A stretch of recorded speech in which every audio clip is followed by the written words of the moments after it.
BMG წარმოგიდგენთ.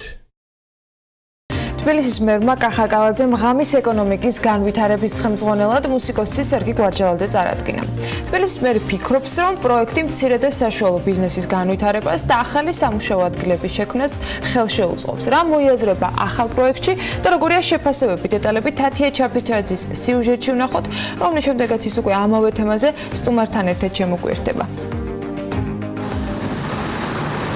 თბილისის მერია ღამის ეკონომიკაზე ზრუნვას იწყებს. წინასაარჩევნო დაპირებების შემდეგ პირველი რაც პროექტის შესახებ საზოგადოებამ შეიტყო ის არის, რომ მისი განხორციელებისთვის მერიაში დამატებითი სამუშაო ადგილები შეიქმნა. ღამის ეკონომიკას მუსიკოსი სერგი გვარჯალაძე უხელმძღვანელებს. გვარჯალაძის ფუნქციებში საღამოს 18 საათიდან დილის 6 საათამდე აქტიური ბიზნესის დახმარება და მათთვის საჭირო პლატფორმების შექმნა იქნება.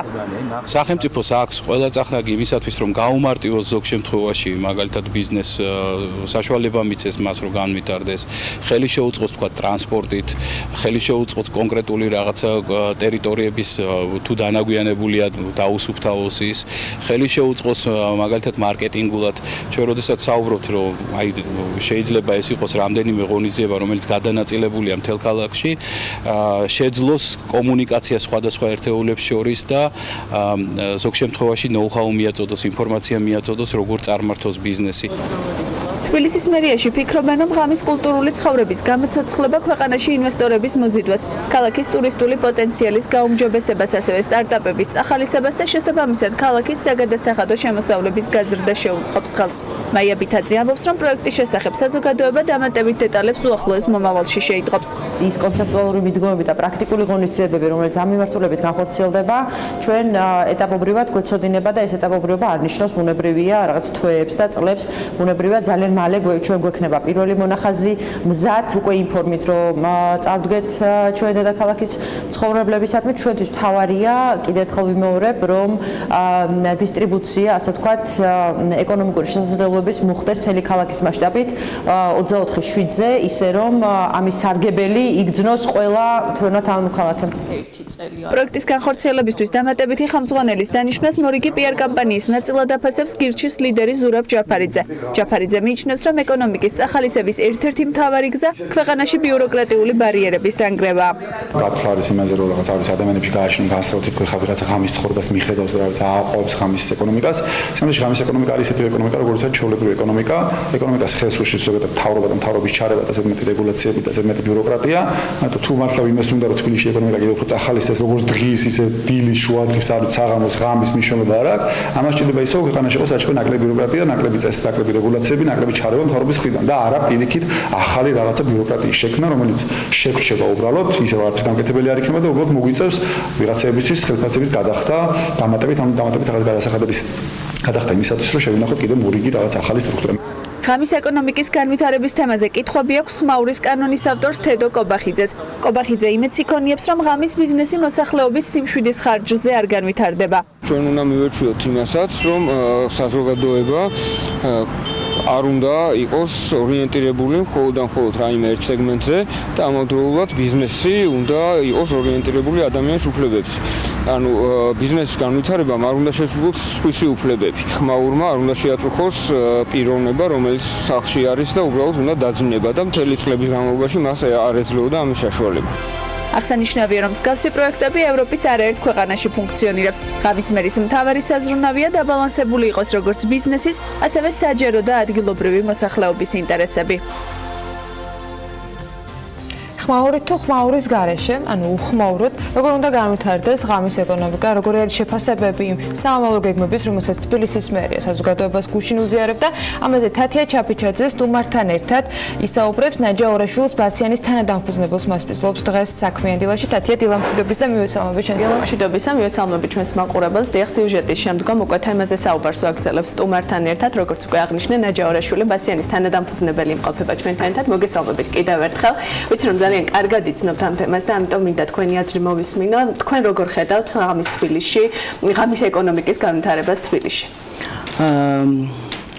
ეს არის ერთ-ერთი მნიშვნელოვანესი დარგი, ჩემი აზრით, იმიტომ რომ ძალიან დიდი ხანი არის 90-იანების, როდესაც ურბანისტებმა და სოციოლოგებმა და ეკონომისტებმა დაიწყეს, რომ ღამეს ან დაბნელებსაც შეუძლია რაღაც ეკონომიური აქტივობის მოტანა ქალაქისთვის და ზუსტად რამდენიმე წლის წინ ბევრ ქალაქში დაიწყო მსგავსი ინიციატივების განხორციელება, ერთ-ერთი იყო ამსტერდამი, შემდეგ ლონდონმა დაიწყო და ყველა სხვადასხვა მიმართულებით ავითარებს თუ რა პრობლემებია ქალაქს და რის განვითარება ჭირდება იმ სტრატეგიას ირჩევს ლონდონის შემთხვევაში მთლიანად როდესაც ინდუსტრიამ ძალიან დიდი ზარალი მიაყენა ბიუჯეტს, რადგან ძალიან ბევრი კლუბი, პაბი თუ ასე შემდეგ დაიხურა, მიხვდნენ რა, რომ საჭირო იყო ამ მსგავსი ინიციატივების ახალისება და თვითონ ლონდონში ქალაქის მერიამ დაიწყო ღამის ეკონომიკის განვითარება, სადაც ჩართული არის ქალაქის მერი, რომელმაც 24 საათიანი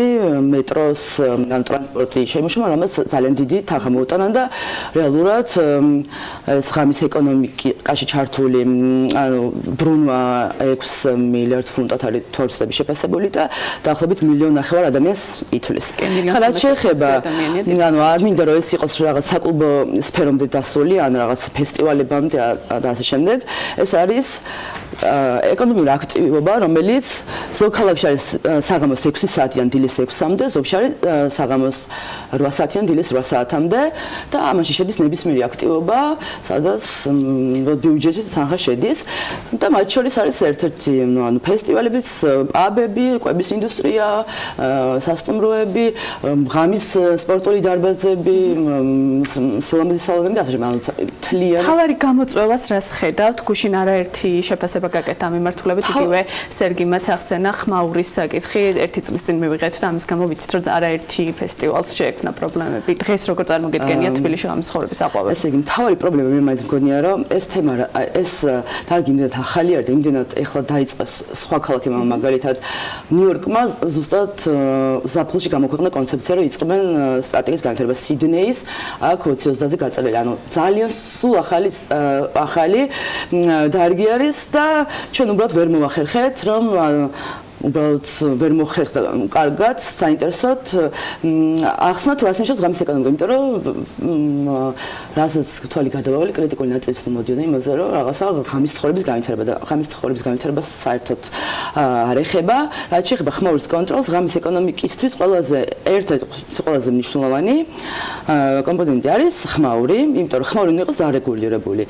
და თვითონ ღამის მერები, რომლებიც არიან, თქვათ, სხვა ქალაქებში მსოფლიოს მასშტაბით, ესენი არიან ელჩები, თქვათ, სტეიქჰოლდერებს, საზოგადოებასა და მუნიციპალიტეტს შორის და ისინი ცდილობენ მოსახლეობას რა წუხილები აქვს ის მოაგვაროს, ოღონდ მუნიციპალიტეტის საშუალებით, თქვათ, სტეიქჰოლდერებსაც იქნება კვების ინდუსტრია თუ ნებისმიერი რაღაც საკლუბო ინდუსტრია, იმათ რა წუხილები აქვს ის მოაგვაროს.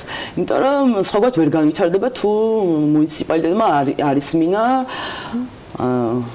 თბილისის შემთხვევაში როგორ შეიძლება ეს მოხდეს და აი ცალკე გამოყოფილი ხელმძღვანელი ამისთვის რამდენად გააკეთებს იმ საქმეს, რაც თქვა სხვა ქვეყნებში და სხვა ევროპულ ქალაქებში მოხდა. ასეთი გზა გაიარეს, უბრალოდ მერიის მხრიდან დანიშნული ადამიანები იყვნენ, მე გუშინ რასაც გადავუხმობ, დამოუკიდებლები არიან ღამის მერები და ასრულებენ რაღაც ერთგვარ შუამავლის ფუნქციას, რაზეც უკვე ისაუბრე, უბრალოდ ეს არ არიან კონკრეტულად მერიის მხრიდან დანიშნული ადამიანები.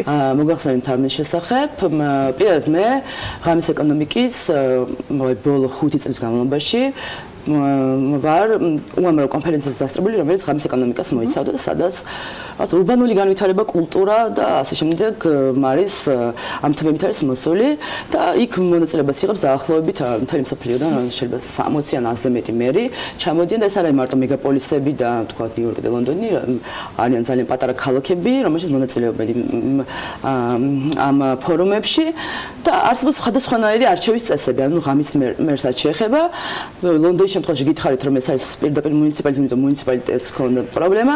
ამსტერდამის შემთხვევაში არის იქნება ღამის ეკონომიკის ასოციაცია, სადაც ბორდი ირჩევს ღამის მერს. ეს მერი არის ის ადამიანი, რომელიც თქვა ამ სფეროებთან არის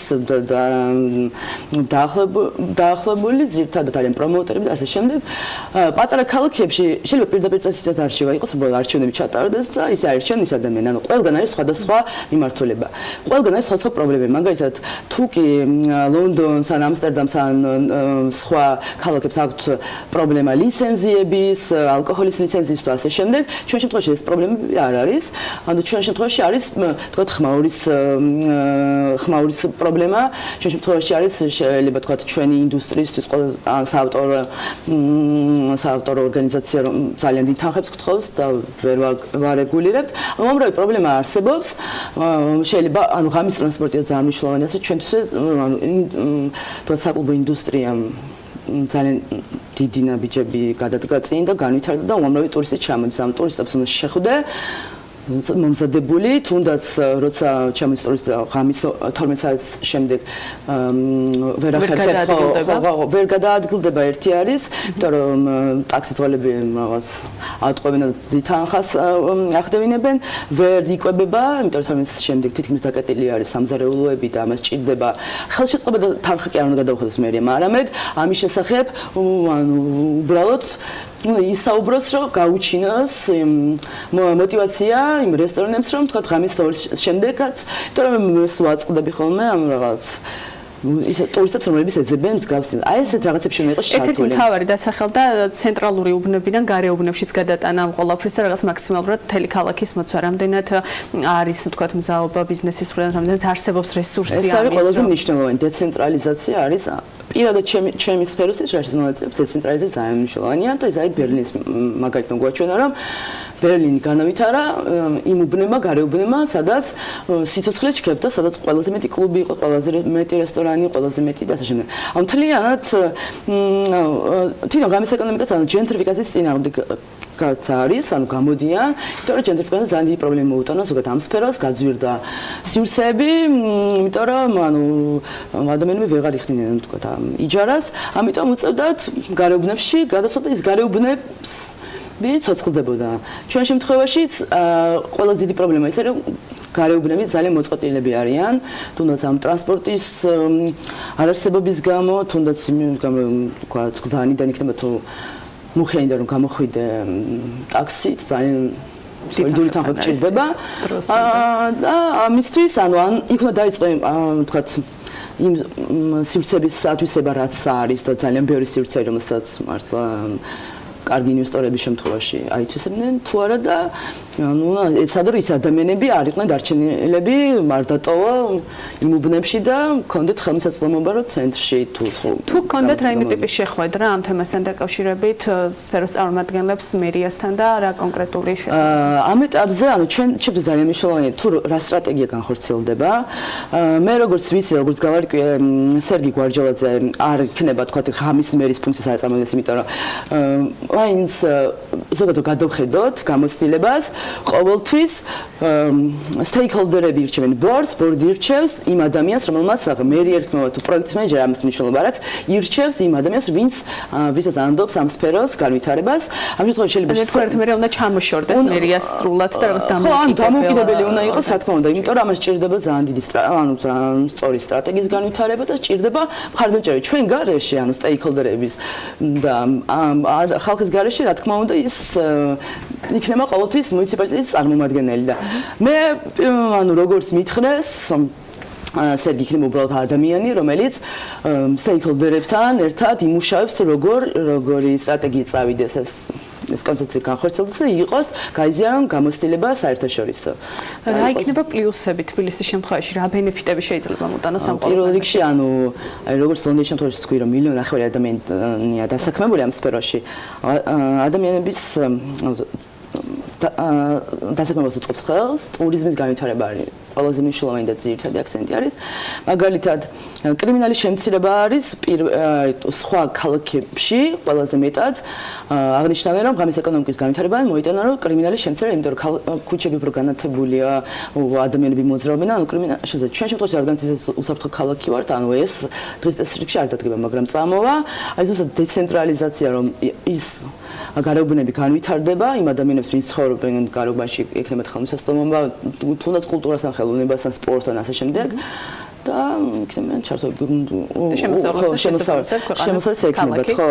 და ბიუჯეტი შევა ძალიან ანუ საქართველოს ბიუჯეტში შევა დიდი თანხა, იმიტომ რომ ასე რომ მეტი თქვა კლუბი იქნება, ფესტივალი იქნება, რესტორანი, პაბი თუ სილამაზე სალონი, ის თანხა ასეთ ვიცი შედის საქართველოს ბიუჯეტში და ანუ ეგ თანხარი რომელიც მე ისე ჩვენ უნდა მოგხმარდეს ამაზე. კი ბატონო, ძალიან დიდი მადლობა. იმედი მაქვს ისე განხორციელდება თბილისის შემთხვევაშიც როგორც ქალაქებში იქნება დაცული აბსოლუტურად ყველა ის ჩავერთები ამ იმაში, იმიტომ რომ მე ვფიქრობ, რომ ყველა ის ადამიანი და ყველა ის სუბიექტი თუ რაღაც მეწარმე უნდა იყოს ჩართული, იმიტომ რომ ჩვენ გარეშე გააკეთებენ ისე როგორც ფიქრობენ და ვფიქრობ, რომ ჩვენი როლი ძალიან მნიშვნელოვანია, რომ სწორად წავიდეს პროცესებში. თუ გამოვეთიშეთ, იქნება მე შესახებ გაქვთ რაიმე ინფორმაცია, როდის იგი ჩვენ გითხრეს, რომ უახლოეს მომავალში,